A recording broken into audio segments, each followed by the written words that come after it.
Thank you, Steve. That was wonderful. Thank you, Angie. Well, we're here from last night. We had the Marine Corps birthday ball last night. How many of you knew that it was the Marine Corps birthday yesterday? Yeah, good, good.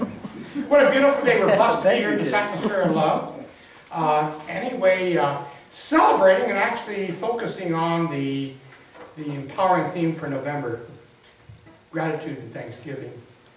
And also the tremendous role it plays in igniting and enhancing our life experience. So today we will look at that, but you know, we've spent the last few years actually looking at and reviewing the research, just literally thousands of issues of research going on showing that gratitude is such a powerful, empowering force in our life. And all the way from, we saw where Western scientists visited a city in southern Russia, Abkhazia, where people lived around 100 years or so, and they went there just to try to figure out what's causing the people to live so long. And they found that their normal operating procedure, their consciousness focused almost entirely on thanksgiving and gratitude every moment of the day. And it extended their life experience. But then there was another research study where the International Health Foundation sent some researchers to a village in Africa where the people were dying in their 40s. Again, they were concerned because is there a disease that's going on that could affect the world itself, so we need to find out what's causing this. And what they found out was, well, there's no thanksgiving word or gratitude word in their language. All the tribes around them were enhanced and abundant, except this one tribe, they were in poverty. And they found the reason for that was they had no means of showing gratitude for their life experiences. And then most recently, the research done by a Harvard psychologist, where they wanted to find out what is the relationship with gratitude with the older folks, with the elderly. And they spent 3 years on this, and most of the people, they had 60 volunteers, people in their late 80s. And the effects were astounding. It was a tremendous improvement in their health. And they had a control group, a group that didn't participate, but they wanted to compare the two. The people in the group that didn't participate in the experiment, 1/3 of them had passed on and died during that 3-year period. And yet the experimental group that practiced the various ideas that the researchers presented actually lived enhanced life. So we know, we don't have to spend too much time on that. We know that this consciousness of gratitude enhances our life. We know this. But what came to mind as I prepared this is, what is the reason behind this? What is the root cause of why this happens? How is it possible for us to do such a wonderful thing as showing appreciation and enhance our life through that? Anybody know? Well, Deepak Chopra tried to tell us about that in his book, Spontaneous Fulfillment of Desire. And you did read it good. Cheyenne read the book, that's good. In his book, The Spontaneous, he said that and he illustrated that it's so important to have that consciousness of appreciation, particularly for the circumstances that appear in our life. Because when we appreciate the circumstance and the meanings behind the circumstance, we literally connect to the life force of the universe itself. That we connect to the dimension of all possibilities. And he said, you know, most of us experience events in our lives that seem to be almost miraculous, or they're miracles, or at least they're mysterious, that just occur in our lives. He said that it's like you're going through your closet, and you're trying to clean it out, and you come up with this gift that some friends sent you years ago, and you're so grateful for the gift. And you realize, I haven't talked to Mary Jane for so long, but I really appreciated this gift. Then a few minutes later, what happens? The phone rings. It's Mary's online saying, how are you doing? This happened to me not too many years ago. We had a person come to PLC when we were in the house. I don't know how many of you were with us when we were in the house. But Warren Chester was his name. And Warren Chester came and gave this wonderful talk. Well, I hadn't seen him or talked to him or heard from him for several years. So one day I was reflecting on my gratitude for them and for driving all the way from Las Vegas to come to here to give us this time to speak to us. And I was in full gratitude. And I said, you know, we haven't seen Warren for so long. I wonder how he's doing.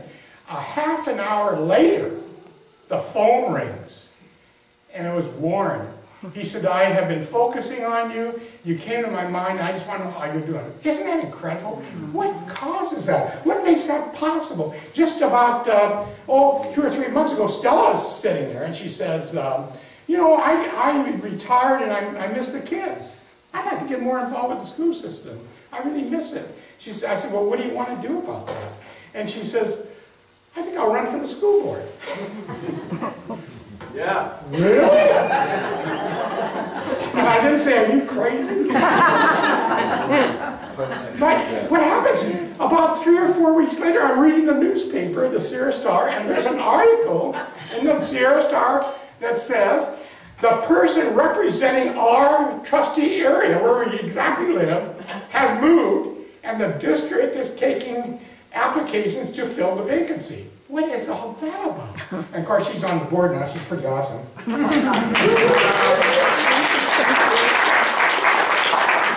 And just a couple of days ago, if you start thinking about the circumstances that we're all facing in our life, it's crazy. Just about 2 or 3 days ago, we're at the annual meeting of the Chamber of Commerce. And they do it every year. And they were given, they had a bunch of door prizes. Well, PLC and Emerson are part of the Chamber of Commerce, you know. And I had the bill on my desk, you know, for next year that we owed the money.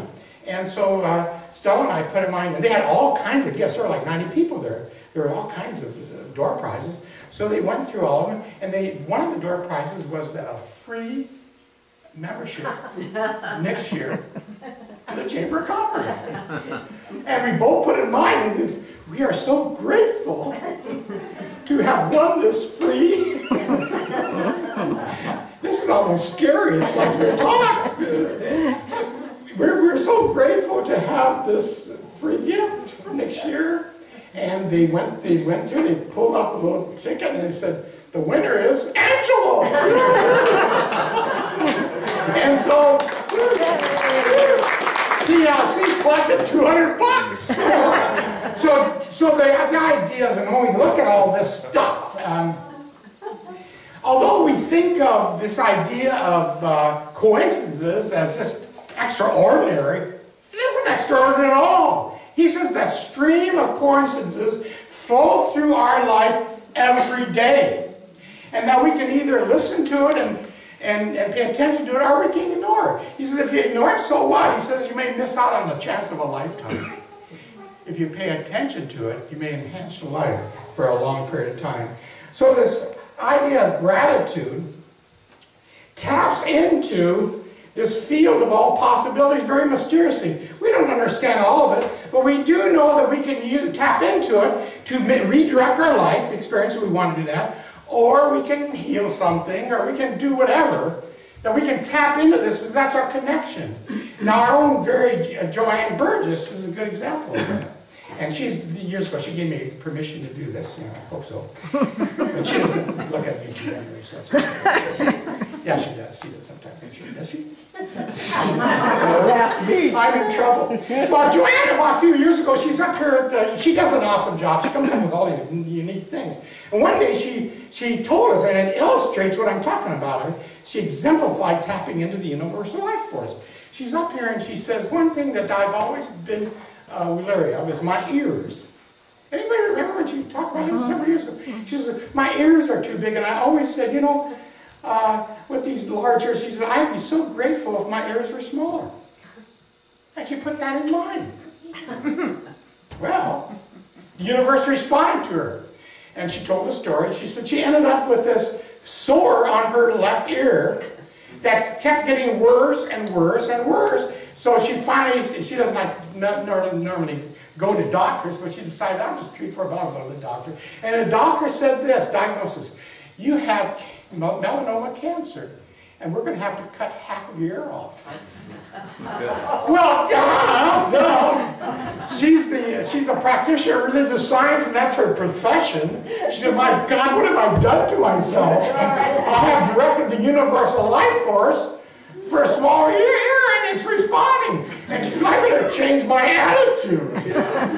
And when she relayed that story to me, it was kind of fun. She says, I came into this world with a complete set of ears, and I'm going out with a complete set of ears. And she says, and I'm grateful for that. So she started using her profession to start focusing on, and that which we focus on becomes our intention, becomes our manifestation. She started focusing on it. And of course, those of us who were from the fundamental part of religion, sometimes doubt creeps in our eye, and I thought, oh, God, maybe she should do that. You know, our conditioned mind just gets into this stuff. But she was solid. She says, no. So after a few months, and actually doing prayer treatment, changing her attitude, changing her gratitude, and seeing a shaman, of course, she shocked her doctors. The melanoma disappeared without any surgery at all. Let's clap for her. So we know that all of us, we've been gifted. We don't have to go on and on about it. We do every Sunday, but we always say, that those of us in the ministerial circles, we say we have to come up with 54 new ideas on talking about the same stuff, which is quite true. But it's good because it's that repetition that we embody, this belief system. But we know that we've got the power to direct our own lives. We all know that. We've been through it a lot. But the consciousness of gratitude does something more, and I put that down today. It's not only our connection, our link to Source, but it literally completes us. It's kind of interesting that this idea of gratitude completes Angelo.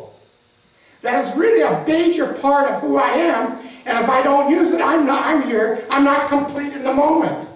And what it is, and Maggie says this when I wrote these notes down this morning, Maggie loves to say, yes! You ever hear her say that? Yes! It's not irritating, it's good. And what it is, gratitude, is our yes to the universe for the path we're on. It's our yes. And why aren't we doing more of it? And of course we know it's Scripture. All of us are professionals now when it comes to the Bible. I slaughter half the time that I mention it, but we know that Jesus healed 10 lepers. We know that. And it states that, oh well, but one of them came back and said, thank you, Jesus. Showed gratitude. He healed the 10 lepers, but what did he do for the one person that came up and said, thank you? That person was made whole. So what's kind of interesting is that Scripture shows us over 2,000 years ago that this idea of gratitude does make us whole. It allows us, I think what it does for Angela, it allows me to be pretty much whole and complete, 100% of who I am when I'm living the moment. And we know that spiritual teachers and mystics say that 90% of our capabilities are either untapped and unused, but tragically undiscovered. That's interesting. When we bring thanksgiving and gratitude into our life experience, we are providing the universe with the idea that we have discovered our full potential. And this consciousness of gratitude actually connects us to the source of who we are and what we are. I love Lynn McTaggart. I got to meet her. She wrote The Field. How many of you know about Lynn McTaggart? She wrote the book The Field. And that book focuses on, the quantum researchers trying to unravel this mysterious life force that I'm talking about. They're trying to unravel it. And through this work, I think what she does is she opens the window of understanding as to why Jesus, or how he came to the understanding that gratitude makes us whole. Because quantum physics right now is finally catching up to what was uttered to us as a spiritual truth 2,000 years ago. They're finally catching up. And Deepak tells us that researchers and McTaggart are telling us that researchers are finding out as